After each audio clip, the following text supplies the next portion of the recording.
ಧರ್ಮಸ್ಥಳದಲ್ಲಿ ನೂರಾರು ಶವಗಳನ್ನು ಹೂತಿಟ್ಟಂತಹ ಪ್ರಕರಣಕ್ಕೆ ಸಂಬಂಧಪಟ್ಟಂತೆ ಸಾಕ್ಷಿದಾರ ಮುಂದೆ ಬಂದಿದ್ದಾನೆ. SIT ರಚನೆ ಆಗಿದೆ. ಈ ಮಧ್ಯದಲ್ಲಿ SITಗೆ ಇರುವಂತಹ ಒಂದಷ್ಟು ಸವಾಲುಗಳು, ಈವರೆಗೆ ಅಲ್ಲಿ ಧರ್ಮಸ್ಥಳದಲ್ಲಿ ಆಗಿರುವಂತಹ ಅಸಹಜ ಸಾವುಗಳ ಸಂಖ್ಯೆ ಎಷ್ಟು ಅನ್ನುವಂಥ ಒಂದು ಚರ್ಚೆ ಮತ್ತೆ ಮುನ್ನೆಲೆಗೆ ಬರ್ತಾ ಇದೆ. ಅಸಹಜ ಸಾವುಗಳ ಪ್ರಕರಣ SIT ರಚನೆ ಬಳಿಕ ಅಸಹಜ ಸಾವುಗಳ ಬಗ್ಗೆ ಮತ್ತೆ ಚರ್ಚೆ ಆಗ್ತಾ ಇದೆ. ಧರ್ಮಸ್ಥಳದಲ್ಲಿ ನೂರಾರು ಶವಗಳನ್ನು ಹೂತಿಟ್ಟಂತಹ ಪ್ರಕರಣಕ್ಕೆ ಇದೀಗ SIT ರಚನೆ ಆಗಿದೆ. SIT ತನ್ನ ತನಿಖೆಯನ್ನು ಶುರು ಮಾಡ್ತಾ ಇದೆ. ಇದೀಗ ಮತ್ತೆ ಒಂದು ಮುನ್ನೆಲೆಗೆ ಬಂದಿರುವಂತಹ ಚರ್ಚೆ ಅಸಹಜ ಸಾವುಗಳು ಎಷ್ಟಾಗಿದೆ ಅಲ್ಲಿ ಅನ್ನುವಂಥದ್ದು. ಇದೀಗ ಮತ್ತೆ SIT ತನಿಖೆಗೆ ತಗೊಳ್ಬೇಕಾಗತ್ತೆ ಅಲ್ಲಿ ಆಗಿರುವಂತಹ ಅಸಹಜ ಸಾವುಗಳ ಸಂಖ್ಯೆ ಎಷ್ಟು ಅನ್ನುವಂಥದ್ದು. ಇತ್ತೀಚಿನ ಕಾಲದಲ್ಲಿ ಅಂದರೆ ಏನು ಈ ವ್ಯಕ್ತಿ ಮುಂದೆ ಬಂದಿರುವಂತಹ ಲೆಕ್ಕಾಚಾರದಲ್ಲಿ ಹತ್ರ ಕಳೆದ ವರ್ಷಗಳಲ್ಲಿ ಎಷ್ಟು ಅಸಹಜ ಸಾವುಗಳಾಗಿರುವಂಥದ್ದು ಧರ್ಮಸ್ಥಳದಲ್ಲಿ ಅನ್ನುವಂಥ ಲೆಕ್ಕಾಚಾರ ಮಾಹಿತಿಯನ್ನಷ್ಟೇ ಗೊತ್ತಾಗಬೇಕಾಗಿದೆ, ತನಿಖೆ ಮಾಡಬೇಕಾಗತ್ತೆ. ಇವರಿಗಿರುವಂತಹ ಬಹುದೊಡ್ಡ ಸವಾಲು ನೂರಾರು ಅಸಹಜ ಸಾವುಗಳು ಎಷ್ಟಾಗಿದೆ ಅಲ್ಲಿ ಅನ್ನುವಂಥದ್ದು ಮತ್ತೆ ಮುನ್ನೆಲೆಗೆ ಬರ್ತಾ ಇರುವಂತಹ ಚರ್ಚೆ.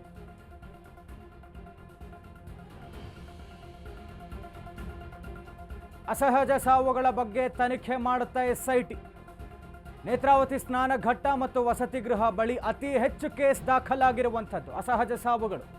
ದಫನ್ ಮಾಡಿದ ಶವಗಳ ಮಾಹಿತಿ ಸಂಗ್ರಹವೇ ಸವಾಲಾಗುತ್ತೆ SITಗೆ. 450ಕ್ಕೂ ಅಧಿಕ ಶವ ದಫನ್ ಮಾಡಿರುವಂಥ ಬಗ್ಗೆ ಮಾಹಿತಿ ಬರ್ತಾ ಇದೆ. ಇದೀಗ SIT ಮತ್ತೆ ತನಿಖೆ ಮಾಡಬೇಕಾಗುತ್ತೆ ಅಸಹಜ ಸಾವುಗಳ ಬಗ್ಗೆ. ನೇತ್ರಾವತಿ ಸ್ನಾನ ಘಟ್ಟ ಮತ್ತು ವಸತಿ ಗೃಹಗಳ ಬಳಿಯೇ ಹೆಚ್ಚು ಶವಗಳು ಪತ್ತೆ ಆಗಿರುವಂಥದ್ದು, ಕೇಸ್ ದಾಖಲಾಗಿರೋದು. ಇಫ್ ಇನ್ ಕೇಸ್ ಆ ಶವಗಳನ್ನು ದಫನ್ ಮಾಡಿದ್ದರೆ, ಸುಟ್ಟು ಹಾಕಿದ್ದರೆ ಅದರ ಮಾಹಿತಿ ಸಂಗ್ರಹ ಮಾಡೋದು ಬಹಳ ದೊಡ್ಡ ಕಷ್ಟದ ಕೆಲಸ, ಸವಾಲಾಗುತ್ತೆ SITಗೆ. ಇಲ್ಲಿಯ ತನಕವೂ 450ಕ್ಕೂ ಹೆಚ್ಚು ಅಸಹಜ ಸಾವುಗಳ ಸಂಖ್ಯೆ ಬರ್ತಾ ಇರುವಂಥದ್ದು, ಅದರಲ್ಲೂ ಕೂಡ ಶವಗಳನ್ನು ದಫನ್ ಮಾಡಿರುವಂಥ ಬಗ್ಗೆ ಮಾಹಿತಿ ಬರ್ತಾ ಇದೆ. ಧರ್ಮಸ್ಥಳದಲ್ಲಿ ಪ್ರಮುಖವಾಗಿ ನೇತ್ರಾವತಿ ಸ್ನಾನಘಟ್ಟ ಮತ್ತು ವಸತಿ ಗೃಹಗಳ ಹತ್ರ ಇಫ್ ಇನ್ ಕೇಸ್ ದಫನ್ ಮಾಡಿದ್ದರೆ ಶವಗಳನ್ನು ಸುಟ್ಟು ಹಾಕಿಬಿಟ್ಟಿದ್ದರೆ ಅದರ ಮಾಹಿತಿಯನ್ನು ಪಡ್ಕೊಳ್ಳುವಂಥದ್ದು ಕಷ್ಟ ಆಗುತ್ತೆ. 450ಕ್ಕೂ ಹೆಚ್ಚು ಶವಗಳನ್ನು ದಫನ್ ಮಾಡಿರುವಂಥ ಬಗ್ಗೆ ಮಾಹಿತಿ ಬರ್ತಾ ಇದೆ SITಗೆ. ತನಿಖೆ ಮಾಡುವಂಥದ್ದೇ ಇದೀಗ ಬಹುದೊಡ್ಡ ಸವಾಲಿರುವಂಥ. ಸ್ಮಶಾನದಲ್ಲಿ ಹೂತಿಟ್ಟಿದ್ದೀರಾ ಅಥವಾ ಸುಟ್ಟು ಹಾಕಿದ್ದಾರಾ? ಧರ್ಮಸ್ಥಳದಲ್ಲಿ ಅನಾಥ ಶವ ಹೂತು ಹಾಕಿರೋದು ಎಲ್ಲಿ ಅನ್ನುವಂಥ ಒಂದಷ್ಟು ಪ್ರಶ್ನೆಗಳು. ಸ್ಮಶಾನದಲ್ಲಿ ಹೂತಿಟ್ಟಿದ್ದೀರಾ ಅಥವಾ ಸುಟ್ಟು ಹಾಕಿದ್ದೀರಾ? ಯಾವೆಲ್ಲ ಜಾಗದಲ್ಲಿ ಶವ ಹೂತಿಟ್ಟಿದ್ದಾರೆಂದು ತನಿಖೆ ಆಗಬೇಕಾಗುತ್ತೆ. ಧರ್ಮಸ್ಥಳ, ಕುಮಟಾ, ಬೆಳ್ತಂಗಡಿ ಪೊಲೀಸ್ ಠಾಣೆಯಲ್ಲಿ ಕೇಸ್ ದಾಖಲಾಗಿರೋ ಬಗ್ಗೆ ಮಾಹಿತಿ ಪಡ್ಕೊಳ್ತಾ ಇದ್ದಾರೆ SIT. ಬರೋಬ್ಬರಿ 20 ವರ್ಷದ ಕ್ರೈಮ್ ರೆಕಾರ್ಡನ್ನು ಕೆದಕುವಂತಹ ಸಾಧ್ಯತೆ ಇದೆ. ಕ್ರೈಮ್ ರೆಕಾರ್ಡ್ ಪಡೆದು SIT ತನಿಖೆ ನಡೆಸುವಂತಹ ಎಲ್ಲ ಸಾಧ್ಯತೆ ಮುಂದಾಗಿರುವಂಥದ್ದು. ಧರ್ಮಸ್ಥಳ, ಬೆಳ್ತಂಗಡಿ ಮತ್ತು ಕುಮಟಾ ಪೊಲೀಸ್ ಠಾಣೆಯಲ್ಲಿ ಇಲ್ಲಿಯ ತನಕವೂ ಕೂಡ ಎಷ್ಟು ಮಿಸ್ಸಿಂಗ್ ಕೇಸಸ್ ಇದೆ, ಎಷ್ಟೆಷ್ಟು ಮರ್ಡರ್ಸ್ ಆಗಿದೆ, ಇದೆಲ್ಲವೂ ಕೂಡ ಬರೋಬ್ಬರಿ ಕಳೆದ 2 ದಶಕಗಳು 20 ವರ್ಷಗಳ ಕ್ರೈಮ್ ರೆಕಾರ್ಡ್ ಇಸ್ಕೊಳ್ತಾ ಇದೆ SIT. ಜೊತೆಗೆ ಸಾಕ್ಷಿದಾರನ ಮುಂದೆ ಒಂದಷ್ಟು ಪ್ರಶ್ನೆಗಳಿಡ್ತಾ ಹೋಗುತ್ತೆ SIT.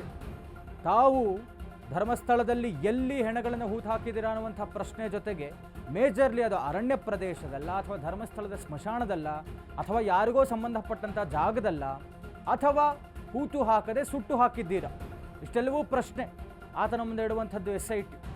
ಅದು ಸುಟ್ಟು ಹಾಕ್ಬಿಟ್ಟಿದ್ರೆ ಬಹಳ ಕಷ್ಟ ಆಗುತ್ತೆ ಮಾಹಿತಿ ಕಲೆ ಹಾಕೋದು. ಇಫ್ ಇನ್ ಕೇಸ್ ಅದನ್ನು ಹೂತು ಹಾಕಿದರೆ ಅದು ಎಲ್ಲಿ, ಅರಣ್ಯ ಪ್ರದೇಶದಲ್ಲ ಅಥವಾ ಯಾರ್ದಾದ್ರೂ ಪ್ರೈವೇಟ್ ಜಾಗದಲ್ಲ ಅಥವಾ ಸ್ಮಶಾನದಲ್ಲ, ಆ ಪರ್ಟಿಕ್ಯುಲರ್ ಪ್ಲೇಸ್ನ ಕೂಡ ತೋರಿಸ್ಬೇಕಾಗುತ್ತೆ. ಯಾಕಂದರೆ 20 ವರ್ಷ ಆಗಿದೆ, 20 ವರ್ಷದ ಇಷ್ಟೆಲ್ಲ ತನಿಖೆಗಳು, ಇಷ್ಟೆಲ್ಲ ಶವಗಳು ಹೂತಿಟ್ಟಂತಹ ಪ್ರಕರಣ, ಜೊತೆಗೆ ಪೊಲೀಸ್ ಸ್ಟೇಷನಿಂದ ಕೂಡ ಮಾಹಿತಿ ಪಡ್ಕೊಳ್ತಾ ಇದ್ದಾರೆ.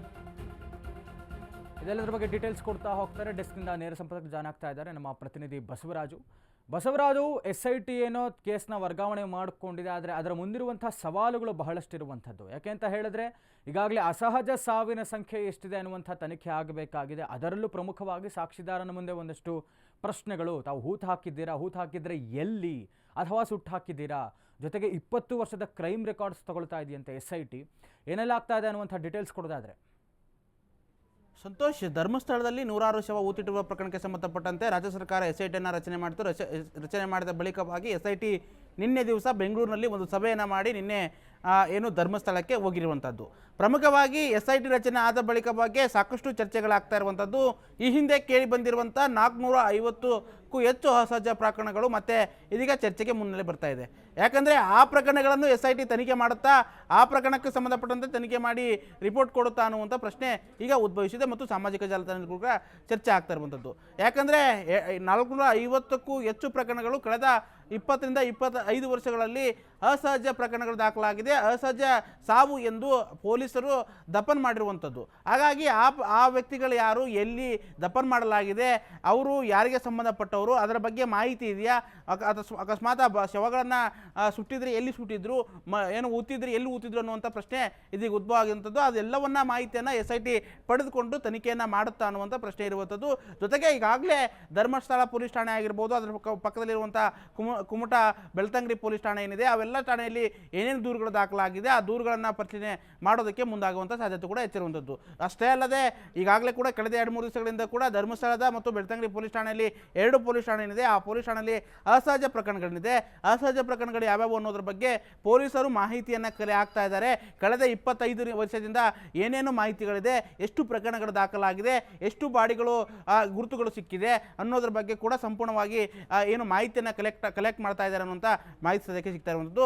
ಆ ಮಾಹಿತಿಯನ್ನು ಕಲೆಕ್ಟ್ ಮಾಡಿಕೊಂಡು SIT ಅಧಿಕಾರಿಗಳಿಗೆ ಕೊಡುವಂಥ ಸಾಧ್ಯತೆ ಇರುತ್ತೆ. ಯಾಕಂದರೆ ಈ ಪ್ರಕರಣದಲ್ಲಿ SIT ರಚನೆ ಮಾಡಿ ರಾಜ್ಯ ಸರ್ಕಾರ ಹೊರಡಿಸುವಂಥದ್ದು. ಹಾಗಾಗಿ ಅವರಿಗೆ ಅನುಕೂಲ ಆಗಲಿ ಅನ್ನುವಂಥ ನಿಟ್ಟಿನಲ್ಲಿ ಈ ಪ್ರಕರಣಗಳನ್ನು SIT ತನಿಖೆ ನಡೆಸಿದರೆ ಅಕಸ್ಮಾತ್ ಈ ಪ್ರಕರಣದ ಬಗ್ಗೆ ನಮ್ಮ ಬಳಿ ಮಾಹಿತಿಯನ್ನು ಕೇಳಿದರೆ ನಾವು ಕೊಡೋದಕ್ಕೆ ಅನುಕೂಲ ಆಗುತ್ತೆ ಅನ್ನುವಂಥ ನಿಟ್ಟಿನಲ್ಲಿ ಎಲ್ಲ ರೀತಿಯಾದಂಥ ಮಾಹಿತಿಯನ್ನು ಕಲೆ ಹಾಕಿದ್ದಾರೆ ಅನ್ನುವಂಥ ಮಾಹಿತಿ ಸಿಗ್ತಾ ಇರುವಂಥದ್ದು. ಸದ್ಯಕ್ಕೆ SIT ಮೇಲೆ SITಗೆ ಒಂದು ಚರ್ಚೆ ಆಗ್ತಾ ಇರುವಂಥದ್ದು. SITಗೆ ಸಂಬಂಧಪಟ್ಟಂತೆ ಚರ್ಚೆ ಆಗ್ತಾ ಇರುವಂಥದ್ದು 450ಕ್ಕೂ ಹೆಚ್ಚು ಅಸಹಜ ಪ್ರಕರಣಗಳಿದೆಯಲ್ಲ, ಆ ಪ್ರಕರಣಗಳನ್ನು ಏನಾದರೂ SIT ಏನು ತನಿಖೆಯನ್ನು ಮಾಡುತ್ತಾ ಅನ್ನುವಂಥ ಪ್ರಶ್ನೆ ಸದ್ಯಕ್ಕೆ ಉದ್ಭವ ಆಗಿರುವಂಥದ್ದು. ಥ್ಯಾಂಕ್ ಯು ಬಸವರಾಜು ತಮ್ಮೆಲ್ಲ ಡೀಟೇಲ್ಸ್ಗಾಗಿ.